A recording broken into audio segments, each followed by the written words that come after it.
ಪ್ರಜಾಪ್ರಭುತ್ವ ಡಿಜಿಟಲ್ ಟಿವಿಗೆ ಸ್ವಾಗತ. ನಾನು ಲಲಿತಾ. ಆಗಸ್ಟ್ 19ರೊಳಗಾಗಿ ಒಳ ಮೀಸಲಾತಿ ಜಾರಿ ಮಾಡದಿದ್ದರೆ ಉಗ್ರ ಹೋರಾಟ. ಗೋವಿಂದ್ ಕಾರಜೋಳ ಎಚ್ಚರಿಕೆ. ವಿಜಯಪುರ ಆಗಸ್ಟ್ 16. ನಾಗಮೋಹನ್ ದಾಸ್ ವರದಿ ಶಿಫಾರಸು ಆಧರಿಸಿ ರಾಜ್ಯದಲ್ಲೂ ಒಳ ಮೀಸಲಾತಿ ಜಾರಿ ಮಾಡಬೇಕು ಎಂದು ಚಿತ್ರದುರ್ಗ ಸಂಸದ ಗೋವಿಂದ್ ಕಾರಜೋಳ ರಾಜ್ಯ ಸರ್ಕಾರವನ್ನು ಒತ್ತಾಯಿಸಿದರು. ಶನಿವಾರ ನಗರದಲ್ಲಿ ಪತ್ರಿಕಾಗೋಷ್ಠಿಯನ್ನು ಉದ್ದೇಶಿಸಿ ಮಾತನಾಡಿದ ಅವರು, ಒಳ ಮೀಸಲಾತಿ ವಿಷಯದಲ್ಲಿ ರಾಜ್ಯ ಸರ್ಕಾರ ಜಗಳ ಹಚ್ಚುವ ಕೆಲಸದಲ್ಲಿ ತೊಡಗಿದೆ. ಇದು ಸರಿಯಲ್ಲ ಎಂದು ಕಾರಜೋಳ ಹೇಳಿದರು. ಸುಪ್ರೀಂ ಕೋರ್ಟ್ ಆದೇಶದ ಬಳಿಕ ತೆಲಂಗಾಣ, ಆಂಧ್ರ ಸೇರಿದಂತೆ ಹಲವು ರಾಜ್ಯಗಳಲ್ಲಿ ಒಳ ಮೀಸಲಾತಿ ಜಾರಿ ಮಾಡಲಾಗಿದೆ. ಕರ್ನಾಟಕದಲ್ಲಿ ನಾಗಮೋಹನ್ ದಾಸ್ ವರದಿ ಯಾಕೆ ಜಾರಿ ಮಾಡುತ್ತಿಲ್ಲ? ದೇಶದ ಹಲವು ಕಡೆ ಒಳ ಮೀಸಲಾತಿ ಜಾರಿ ಮಾಡಲಾಗಿದೆ. ಕರ್ನಾಟಕದಲ್ಲಿ ಯಾಕೆ ಜಾರಿ ಮಾಡುತ್ತಿಲ್ಲ ಎಂದು ಕಾರಜೋಳ ಪ್ರಶ್ನಿಸಿದರು. ನಾಗಮೋಹನ್ ದಾಸ್ ಆಯೋಗದ ವರದಿಯಲ್ಲಿ ಬೇಕಾದರೆ ತಿದ್ದುಪಡಿ ಮಾಡಿ ಜಾರಿ ಮಾಡಲಿ, ತಿದ್ದುಪಡಿ ಮಾಡಿದರೂ ಸಹ ನಮ್ಮ ಅಭ್ಯಂತರವಿಲ್ಲ ಎಂದರು. ದಲಿತರು ಹೊಡೆದಾಡಿಕೊಳ್ಳಲಿ ಎಂದು ಕಾಂಗ್ರೆಸ್ ನಾಟಕ ಮಾಡುತ್ತಿದೆ. ತಪ್ಪು ಅಂಕಿ ಸಂಖ್ಯೆಗಳನ್ನು ಬಹಿರಂಗ ಮಾಡಿ ಜಗಳ ಹಚ್ಚುವ ಕೆಲಸ ಸರ್ಕಾರ ಮಾಡುತ್ತಿದೆ ಎಂದು ಟೀಕಿಸಿದರು. ಸುಪ್ರೀಂ ಕೋರ್ಟ್ ಆದೇಶದ ಬಳಿಕ ತೆಲಂಗಾಣ, ಆಂಧ್ರ ಸೇರಿದಂತೆ ಹಲವು ರಾಜ್ಯಗಳಲ್ಲಿ ಒಳ ಮೀಸಲಾತಿ ಜಾರಿ ಮಾಡಲಾಗಿದೆ. ಕರ್ನಾಟಕದಲ್ಲಿ ನಾಗಮೋಹನ್ ದಾಸ್ ವರದಿ ಯಾಕೆ ಜಾರಿ ಮಾಡುತ್ತಿಲ್ಲ? ದೇಶದ ಹಲವು ಕಡೆ ಒಳ ಮೀಸಲಾತಿ ಜಾರಿ ಮಾಡಲಾಗಿದೆ. ಕರ್ನಾಟಕದಲ್ಲಿ ಯಾಕೆ ಜಾರಿ ಮಾಡುತ್ತಿಲ್ಲ ಎಂದು ಕಾರಜೋಳ ಪ್ರಶ್ನಿಸಿದರು. ನಾಗಮೋಹನ್ ದಾಸ್ ಆಯೋಗದ ವರದಿಯಲ್ಲಿ ಬೇಕಾದರೆ ತಿದ್ದುಪಡಿ ಮಾಡಿ ಜಾರಿ ಮಾಡಲಿ, ತಿದ್ದುಪಡಿ ಮಾಡಿದರೂ ಸಹ ನಮ್ಮ ಅಭ್ಯಂತರವಿಲ್ಲ ಎಂದರು. ದಲಿತರು ಹೊಡೆದಾಡಿಕೊಳ್ಳಲಿ ಎಂದು ಕಾಂಗ್ರೆಸ್ ನಾಟಕ ಮಾಡುತ್ತಿದೆ. ತಪ್ಪು ಅಂಕಿ ಸಂಖ್ಯೆಗಳನ್ನು ಬಹಿರಂಗ ಮಾಡಿ ಜಗಳ ಹಚ್ಚುವ ಕೆಲಸ ಸರ್ಕಾರ ಮಾಡುತ್ತಿದೆ ಎಂದು ಟೀಕಿಸಿದರು. ಮಾಧ್ಯಮದ ಎಲ್ಲ ಸ್ನೇಹಿತರಿಗೆ ಮತ್ತೊಮ್ಮೆ ಸ್ವಾಗತವನ್ನು ಕೋರ್ತೀನಿ. 1950ರಲ್ಲಿ ನಮ್ಮ ಪೂರ್ವಜರು ದೇಶಕ್ಕೆ ಸ್ವಾತಂತ್ರ್ಯ ತಂದುಕೊಟ್ಟಂಥ ಮಹಾತ್ಮ ಗಾಂಧೀಜಿಯವ್ರ ನೇತೃತ್ವದಲ್ಲಿ ಟೀಮ್ ಇತ್ತು. ಸರ್ದಾರ್ ವಲ್ಲಭಭಾಯಿ ಪಟೇಲ್ರಾಗಿರ್ಬೋದು, ಮಹಾತ್ಮ ಗಾಂಧೀಜಿಯವರಾಗಿರ್ಬೋದು, ಸಂವಿಧಾನ ಶಿಲ್ಪಿ ಡಾಕ್ಟರ್ ಬಾಬಾ ಸಾಹೇಬ್ ಅಂಬೇಡ್ಕರ್ ಆಗಿರ್ಬೋದು, ಬಾಬು ಜಗಜೀವನ್ ರಾಮ್ರವರಾಗಿರ್ಬೋದು, ಇನ್ನೂ ಅನೇಕ ಮಹನೀಯರು ಎಲ್ಲರೂ ಸೇರಿ ಈ ದೇಶದಲ್ಲಿ ಅಸ್ಪೃಶ್ಯತೆ ತಾಂಡವಾಡ್ತಾ ಇದೆ, ಮನುಷ್ಯರಿಂದ ಮನುಷ್ಯರ ಶೋಷಣೆ ಆಗ್ತಾ ಇದೆ, ಮನುಷ್ಯರಿಂದ ಮನುಷ್ಯರ ಶೋಷಣೆ ಯಾವ ರೀತಿ ಆಗ್ತಾ ಇದೆ ಅಂದರೆ ಮಲಹೊರು ಪದ್ಧತಿ. ಮನುಷ್ಯನ ಮಲಮೂತ್ರವನ್ನು ಕೈಯಿಂದ ಸ್ವಚ್ಛ ಮಾಡಿ ತಲೆ ಮೇಲೆ ಹೊತ್ತು ಹೊರಗಡೆ ಸಾಗಿಸ್ತಕ್ಕಂಥ ಕೆಟ್ಟ ಪರಿಸ್ಥಿತಿ ಅವತ್ತು ಇತ್ತು. ರಸ್ತೆ ಬದಿ ಕೂತು ಚಪ್ಪಲಿ ಹೊಲಿದು ಒಂದು ಹೊತ್ತು ಊಟಕ್ಕಾಗಿ ಗತಿ ಇಲ್ಲದೆ ಬದುಕ್ತಂಥವ್ರ ಪರಿಸ್ಥಿತಿನೂ ಇತ್ತು. ಕಸ ಗುಡಿಸಿ ಗಟಾರ್ ಬಳಿದು ಸ್ವಚ್ಛ ಮಾಡಿ ಜೀವನ ಮಾಡ್ತಕ್ಕಂಥವ್ರ ಸಂಖ್ಯೆ ಭಾಳ ದೊಡ್ಡ ಸಂಖ್ಯೆಯಲ್ಲಿತ್ತು. ಅದಕ್ಕಾಗಿ ನಮ್ಮ ಸಂವಿಧಾನಕರ್ತರು ಡಾಕ್ಟರ್ ಬಾಬಾ ಸಾಹೇಬ್ ಅಂಬೇಡ್ಕರ್ ಅವ್ರ ನೇತೃತ್ವದಲ್ಲಿ ಒಂದು ನಿರ್ಣಯವನ್ನು ಮಾಡಿದರು. ಈ ಜನಾಂಗವನ್ನು ಮೇಲೆತ್ತಬೇಕಾದ್ರೆ ಆರ್ಥಿಕವಾಗಿ, ಸಾಮಾಜಿಕವಾಗಿ, ಶೈಕ್ಷಣಿಕವಾಗಿ ಮೇಲೆತ್ತುವುದರ ಜೊತೆಯಲ್ಲಿ ಅಸ್ಪೃಶ್ಯತೆ ಕಳಂಕವನ್ನು ತೊಡೆದು ಹಾಕಲಿಕ್ಕೆ ಪ್ರಯತ್ನ ಮಾಡಿದ ಪ್ರತಿಫಲನೇ 1950ರ ಮೀಸಲಾತಿ ಸೌಲಭ್ಯ. SC ಮತ್ತು ST ಜನಾಂಗ. SC ST ಮೀಸಲಾತಿ ಆದೇಶ 1950ರಲ್ಲಿ SCಯಲ್ಲಿ 6 ಜಾತಿಗಳಿದ್ದು, STಯಲ್ಲಿ 6 ಜಾತಿಗಳಿದ್ದು. ಇಂದು SCಯಲ್ಲಿ 101 ಜಾತಿಗಳಾಗಿದ್ದಾವೆ, STಯಲ್ಲಿ 56 ಜಾತಿಗಳಾಗಿದ್ದಾವೆ. ಅದರ ಪರಿಣಾಮ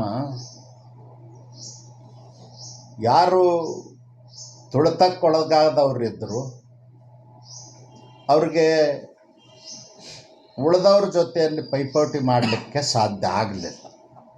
ಅದರ ಪರಿಣಾಮವಾಗಿ ದಕ್ಷಿಣ ಭಾರತದಲ್ಲಿ ಮಾದಿಗರ ಮೀಸಲಾತಿ ಹೋರಾಟ ಅಂಥೇಳಿ ಆಂಧ್ರದಿಂದ ಶುರುವಾಯಿತು. ಆ ಶುರು ಆದದ್ರ ಪರಿಣಾಮ ಕರ್ನಾಟಕದಲ್ಲೂ ಮಾದಿಗರ ಮೀಸಲಾತಿ ಹೋರಾಟ ಅಂಥೇಳಿ ಪ್ರಾರಂಭ ಆಯಿತು. ಆವಾಗ ಎಸ್ ಎನ್ ಕೃಷ್ಣ ಅವರು ಮುಖ್ಯಮಂತ್ರಿ ಇದ್ದರು ರಾಜ್ಯದಲ್ಲಿ. 2003-4ರಲ್ಲಿ ಎಸ್ ಎನ್ ಕೃಷ್ಣರು ಒಂದು ಆಯೋಗವನ್ನು ರಚನೆ ಮಾಡಿದರು, ಜಸ್ಟಿಸ್ ಸದಾಶಿವ ಆಯೋಗ ಅಂಥೇಳಿ 2004ರಲ್ಲಿ 2003-4ರಲ್ಲಿ ಮಾಡಿದರು. ಮಾಡಿದ ಮೇಲೆ ಅದಕ್ಕೆ ಅನುದಾನ ಕೊಡಲಿಲ್ಲ, ಸೌಲಭ್ಯಗಳನ್ನ ಕೊಡಲಿಲ್ಲ. ಹಾಗಾಗಿ ಅವರು ವರದಿ ರೆಡಿ ಮಾಡಲಿಕ್ಕೆ ಆಗಲಿಲ್ಲ. ನಂತರ 2018ರಲ್ಲಿ ನಮ್ಮ ಸರ್ಕಾರ ಅಧಿಕಾರಕ್ಕೆ ಬಂದ ಮೇಲೆ, ಯಡಿಯೂರಪ್ಪನವರು ಮುಖ್ಯಮಂತ್ರಿ ಆದಮೇಲೆ ನ್ಯಾಯಮೂರ್ತಿ ಸದಾಶಿವಯ್ಯನವರು ನನಗೆ ಹೇಳಿದರು, ನೋಡ್ರಿ ನಿಮ್ಮ ಸಮಾಜದ ಮೀಸಲಾತಿ ಹೋರಾಟದ ಕಮಿಷನ್ಗೆ ನಾನು ರಾಜೀನಾಮೆ ಕೊಡ್ತಾಯಿದ್ದೀನಿ. ಯಾಕೆ ಸರ್ ಅಂತ ಕೇಳಿದಾಗ ಅನುದಾನ ಕೊಟ್ಟಿಲ್ಲ, ಸೌಲಭ್ಯಗಳನ್ನು ಕೊಟ್ಟಿಲ್ಲ, ಹೀಗಾಗಿ ನಾನು ಏನು ಮಾಡೋದು, ಖಾಲಿ ಕೂತೀನಿ, ಅದಕ್ಕಾಗಿ ರಾಜೀನಾಮೆ ಕೊಡ್ತೀನಿ ಅಂದರು. ಆವಾಗ ಯಡಿಯೂರಪ್ಪನವ್ರ ಹತ್ರ ಹೋಗಿ ರಿಕ್ವೆಸ್ಟ್ ಮಾಡಿದಾಗ ಹೀಗಾಗಿದೆ ಸರ್ ಅಂತೇಳಿ.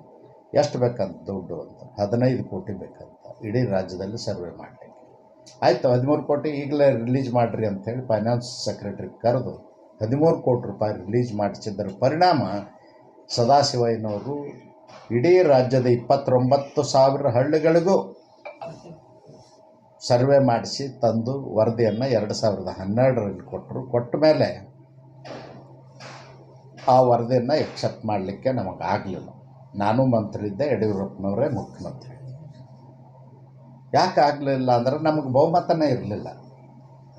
4 ಜನ ಬೇರೆಯವ್ರನ್ನ ಇಂಡಿಪೆಂಡೆಂಟ್ ತೊಗೊಂಡು ಸರ್ಕಾರ ಮಾಡಿದ್ವಿ.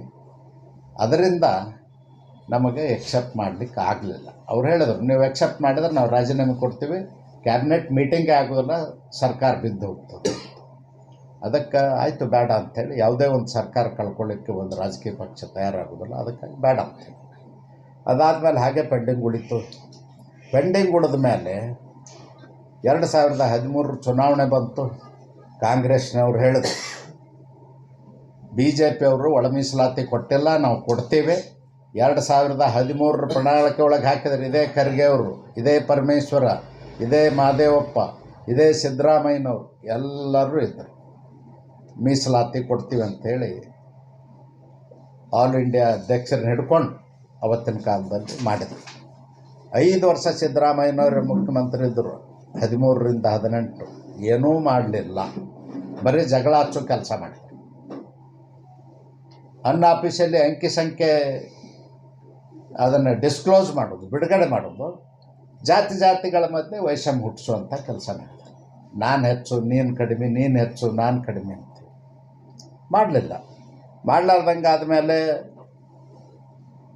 ಕಾಂಗ್ರೆಸ್ನವ್ರು ಇನ್ನೊಂದು ಏನು ಭಾಳ ದೊಡ್ಡ ಕೆಟ್ಟ ಕೆಲಸ ಮಾಡಿದ್ದಾರೆ ಅಂದರೆ, ಒಡ್ರು ಮತ್ತು ಲಂಬಾಣಿ ಕೊರಚ ಜನಾಂಗದವ್ರನ್ನ, ಕೊರವರನ್ನ SC ಪಟ್ಟಿಯಿಂದ ತೆಗೆದು ಹಾಕಲಿಕ್ಕೆ ಹುನ್ನಾರ ಮಾಡಿದ್ದಾರೆ BJP ಅವರು. ಅಪಪ್ರಚಾರ ಮಾಡಿದರು. ಅಪಪ್ರಚಾರದಾಗ ನಮ್ಮ ಹೆಸರು ಎಳತ್ತಂದರು. ಆದರೆ ನಾವು ಯಾವುದೇ ಅಂಥ ಹುನ್ನಾರ ಮಾಡಿರಲಿಲ್ಲ. 6 ಜಾತಿ ಇದ್ದದ್ದನ್ನು 101 ಜಾತಿಗೆ ಹೆಚ್ಚು ಮಾಡಿದಾಗ, ಕಾಲಕ್ಕೆ ತಂದು ಸೇರಿಸಿದಾಗ ನಾವು ಯಾವುದೇ ಜನಾಂಗದ ಬಗ್ಗೆ ವಿರೋಧ ಮಾಡಿಲ್ಲ. ಆಯ್ತಪ್ಪ, ಅವರು ಬಡವರಿದ್ದಾರೆ ನಮ್ಮ ಜೊತೆಯಲ್ಲಿ, ನಾವು ಅಸ್ಪೃಶ್ಯರಿರ್ಬೋದು, ಅವರು ಅಸ್ಪೃಶ್ಯತೆ ಇರಲಿಕ್ಕಿಲ್ಲ, ಆದರೆ ಅವರು ಬಡವರು ನಮ್ಮ ಜೊತೆಯಲ್ಲಿ ಇರಲಿ ಅನ್ನೋಂಥ ಮನಸ್ಥಿತಿ ಒಳಗೆ ಎಲ್ಲರನ್ನೂ ನಾವು ಒಪ್ಪಿಕೊಂಡಿದ್ವಿ. ಆದರೆ ಕಾಂಗ್ರೆಸ್ನವರು ವೋಟ್ ಬ್ಯಾಂಕ್ ರಾಜಕಾರಣಕ್ಕಾಗಿ ದುಷ್ಟ ನೀತಿಯನ್ನು ಅನುಸರಿಸಿ ಈ SC ಜನಾಂಗದಲ್ಲಿ ಜಗಳ ಹಚ್ಚತಕ್ಕಂಥ ಕೆಲಸ ಮಾಡಿದ್ರು.